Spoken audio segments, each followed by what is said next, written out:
Hi. Hi. Hi.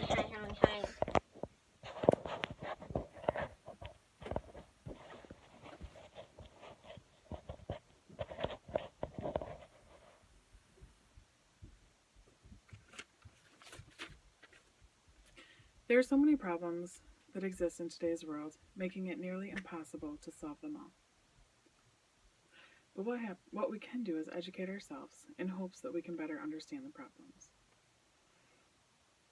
We often hear that children should have no worries in life, but what happens when they are living a life setting them up for problems later in life, such as obesity? The obesity rate is growing, especially in children as they grow older. Today I'm going to tell you about childhood obesity. First, we need to understand obesity itself, and then look at the symptoms and causes, then view the medical aspects, and lastly, look at what can help prevent this disease.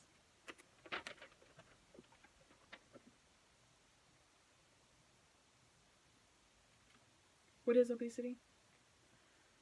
CDC, or Centers of Disease Control and Prevention, says overweight is excess body weight for a particular height from a combination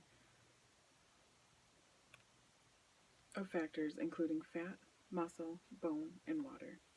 Obesity is simply having excess body fat. There is a tool called BMI, which is Body Mass Index, that uses a ratio of your height and weight to measure body fat. State of Obesity says that the national rate of obesity is 18.5%.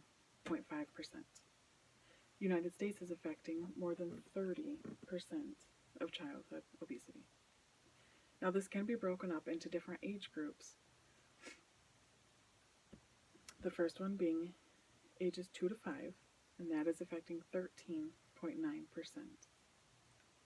In the age group 6 to 11 years, 18.4% are said to have obesity. And in the age group 12 to 19 years, 20.6% are obese. Did you notice that as the age group increased, the rate of obesity increased as well? What exactly causes obesity for children anyways?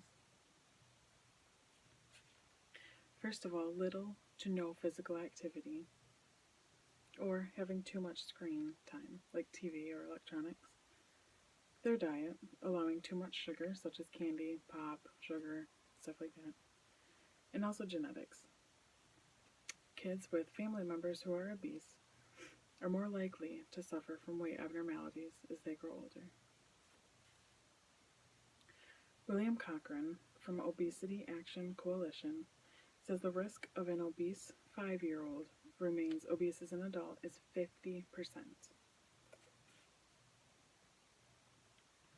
Moving on to symptoms, Mayo Clinic explains that having an abnormal BMI would be the most obvious symptom.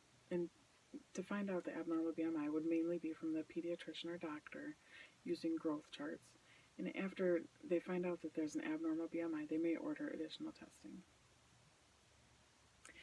Keep in mind that everybody is different. So someone who has a larger stature, BMI may not even be a concern.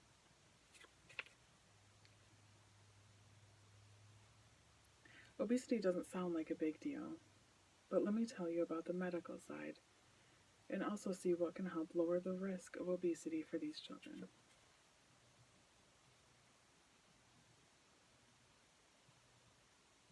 A child who is obese is more at risk for diabetes, depression, heart disease such as high blood pressure, hypertension, high cholesterol, asthma, and sleeping disorders.